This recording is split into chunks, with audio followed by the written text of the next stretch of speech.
Assalamualaikum warahmatullahi wabarakatuh. Hai semuanya, perkenalkan nama aku Khairia Putri, NIM 0402052365. Saya dari Prodi Ilmu Komunikasi dari Universitas Islam Negeri Sunan Ampel, Surabaya. Nah, di sini saya mau memberitahukan kepada kalian apa sih pentingnya keamanan digital di zaman sekarang dan bagaimana nilai-nilai Pancasila tersebut dapat membantu mengelola dampak tersebut.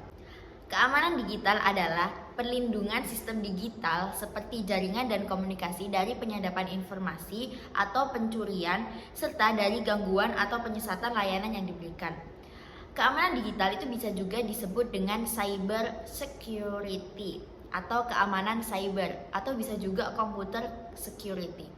Nah, hampir seluruh komponen kehidupan yang ada di era sekarang, mulai dari individu, bisnis, hingga pemerintahan sangat membutuhkan keamanan digital yang mumpuni.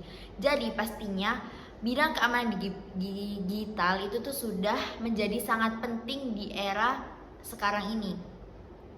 Berbagai teknologi seperti sistem komputer, internet, dan standar jaringan nirkabel seperti Bluetooth dan Wi-Fi, serta pertumbuhan perangkat pintar termasuk smartphone, smart TV, dan berbagai perangkat yang membentuk Internet of Things itu sangat bergantung pada keamanan digital. Lalu kejahatan digital itu telah marak kan dilakukan dan dampaknya juga sangat merugikan bagi semua orang. Jadi kenapa keamanan digital itu penting buat kita semua di era sekarang? Karena keamanan digital ini bisa untuk melindungi data yang kita punya, guys. Hampir seluruh jenis kejahatan digital yang ada selalu menargetkan data. Jadi baik itu milik individu, bisnis maupun pemerintahan. Tidak mengherankan, data memang merupakan aset yang sangat berharga di era digital ini. Maka dari itu kita membutuhkan perlindungan data dan membutuhkan keamanan digital itu tadi untuk melindungi data kita. Lalu juga yang kedua, meningkatkan produktivitas. Nah, keamanan digital ini juga dapat meningkatkan produktivitas perusahaan secara keseluruhan. Karena pada dasarnya setiap perusahaan yang sudah memasuki dunia digital itu tidak akan dapat terhindar dari kejahatan digital. Seperti itu. Lalu, bagaimana nilai-nilai Pancasila itu dapat mengelola dampak tersebut? Nah, nilai-nilai Pancasila itu tuh dapat mengelola dampak dari keamanan digital itu tuh dengan cara meningkatkan kesadaran masyarakat akan pentingnya keamanan digital. Jadi Pancasila itu mengajarkan nilai-nilai kemanusiaan yang adil dan beradab dan persatuan Indonesia. Nah, nilai-nilai ini dapat diterapkan untuk meningkatkan kesadaran masyarakat akan pentingnya keamanan digital.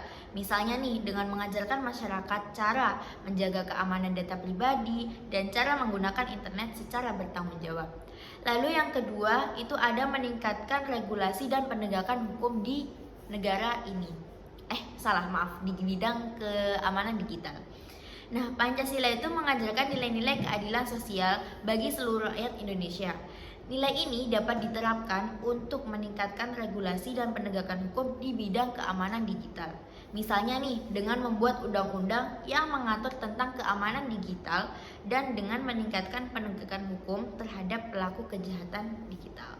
Seperti itu teman-teman. Nah, sekarang saya mau mengajak narasumber untuk berdiskusi tentang masalah isu yang sedang beredar saat ini. Monggo Mbak. Halo, oke. Kenalin, nama aku Aulia Muntaha. Sekarang ini aku lagi menunggu pendidikan sarjana ya S1 di UINSA Prodi Ilmu Komunikasi. Baik Mbak Oil. Jadi saat ini kita akan membahas isu tentang penyebaran link ilegal di dalam platform X. Apakah Mbak Oil tahu tentang isu itu?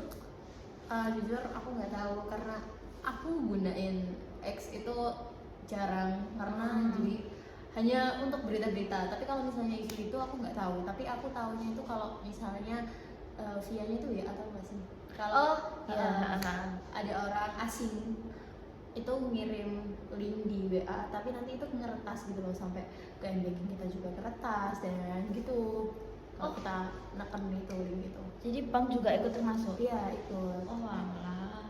Iya, ini tuh isunya di platform X, tapi nggak sampai bank juga sih. Ini tuh cuma penyebaran link tak dikenal di DM, terus habis itu saat kita buka link itu nanti tuh tiba-tiba link itu udah kesebar di semua DM kita, jadi kayak followers kita semua itu kekirim link itu, padahal tuh bukan kita yang ngirim gitu, jadi tiba-tiba langsung kirim itu juga, seperti itu Mbak Oil.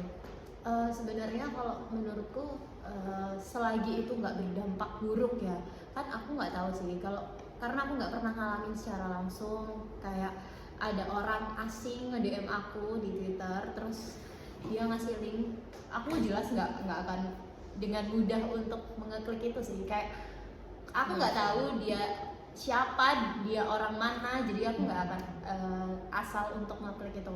Terus yang kedua, konteksnya kalau ngeklik pun kita kan nggak tahu itu tuh dampaknya itu gimana gitu, jadi nggak bisa asal gitu loh. Iya sih benar, saya juga kurang tahu mendalam tentang itu karena teman saya juga bilang cuman kekirim itu juga, tapi katanya dengar-dengar juga pernah ada yang kayak ke-hack gitu loh akunnya, jadi kayak kemasukan orang juga dan dia jadi keluar akunnya seperti itu. Oh jadi kayak akunnya diretas gitu Ha-ha. kan? Lama-lama gitu katanya sih seperti itu, tapi saya kurang tahu juga. Jadi dampaknya itu juga bisa pencemaran nama baik nggak sih Kak? Ya jujur kalau misalnya kayak gitu sih tergantung ya, kalau waktu di hack akunnya itu diubah menjadi yang negatif ya jelas. Oh iya benar.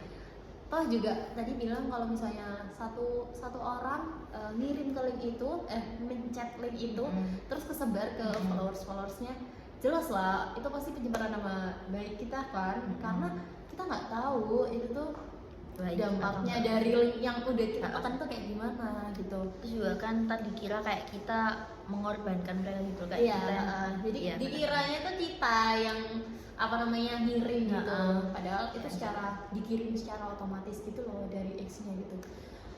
Setauku juga X itu sebenarnya ada verifikasi 2 langkah gitu loh, jadi keamanannya itu double gitu loh. Tapi Iya, mungkin aku kurang tahu ya kalau sekarang mungkin berbayar atau enggak untuk keamanan lanjutannya, aku kurang tahu sih, karena emang aku udah jarang ngenain X sejak 2020 terakhir.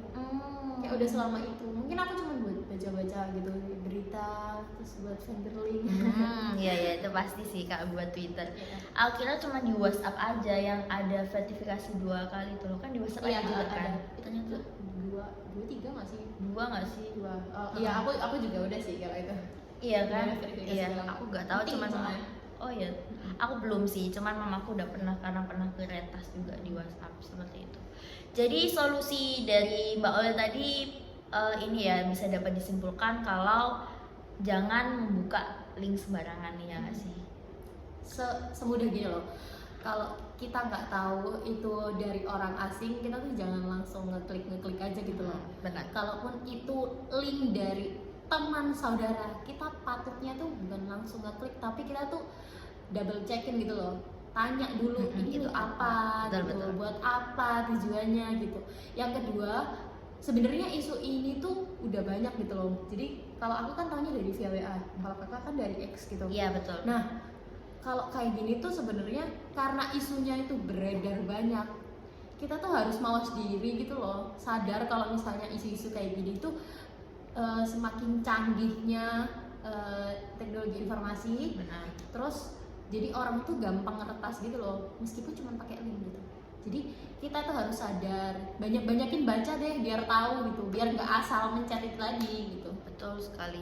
Jadi dengarkan kata Mbak Ol tadi ya teman-teman, jangan asal membuka link karena kita juga nggak tahu itu link apa, dan buat mawas diri juga kan biar nggak terjadi hal-hal yang tidak memungkinkan seperti itu. Bahaya loh kalau misalnya diretas terus foto kita, file-file kita itu diambil, itu bahaya banget, kebocoran data. Apalagi kalau akun kalian ke hack kan terus bisa menyebar, maksudnya iya kalau orang itu baik ya, kalau orang itu buruk terus minta nge-DM teman-teman kalian minta uang atau apa gitu kan juga bahaya juga. Ya, temanku juga dulu pernah kayak gitu. Ya kan? Ya dia sampai jadinya kayak ada yang minta uang, sampai minta uang gitu. Parah banget Aku itu. boleh minta kontaknya ini enggak gitu. Pertama itu kayak gitu, aku boleh minta kontaknya ini karena kontakku hilang. Dia itu ngaku jadi temanku. Dia chatting ke aku misalnya, boleh minta nomornya ini enggak gitu. Terus habis itu aku kira beneran, karena bener dari profile itu emang dia gitu loh. Jadi aku nggak tahu itu asli apa enggak. Bahaya Aku ngiranya itu temanku. Terus masuklah dia ke grup chat di kelas, kelas. Terus habis itu sampai ada salah satu dari mereka tuh kayak pinjam uang kayak gitu-gitu. Dan temanku kena, dia tuh nge-transfer si itu. Parah. Jadi kayak seolah-olah temanku itu tadi, yang aku ngaku jadi temanku itu yang minjem uang, padahal bukan. Terus Gitu. akhirnya ketawanya gimana? Ketawanya ketua kelasku yang ngerasa. Karena si anak yang asli ini dia tuh bilang itu bukan aku, tolong ya diblokir. Terus kita share semua ke teman-teman kita. Jadinya kan kayak misalnya takutnya itu nggak cuma teman kelas gitu lah yang dapet, tapi nyebar ke satu angkatan gitu. Benar. Tuh. Aku nggak tahu kenapa aku yang ditarget. Tapi untungnya kan kamu nggak ini kan, nggak kena transfer itu tadi kan? Ya karena aku juga nggak semudah itu Ya, buat percaya sama. bagus Mbak Oil, itu sangat keren. Seperti itu guys ya, contohkan Mbak Oil ini. Jadi kesimpulan yang bisa diambil dari ini adalah keamanan digital tuh sangat-sangat penting ya. Jadi kalian harus benar-benar ngamanin akun kalian seperti itu. Baik, sudah sekian itu saja dari saya dan Oil. jika ada salah kata dari kita semua, dari saya juga yang tadi, mohon dimaafkan. Wassalamualaikum warahmatullahi wabarakatuh. Terima kasih. Wassalamualaikum warahmatullahi wabarakatuh. Salam, dadah.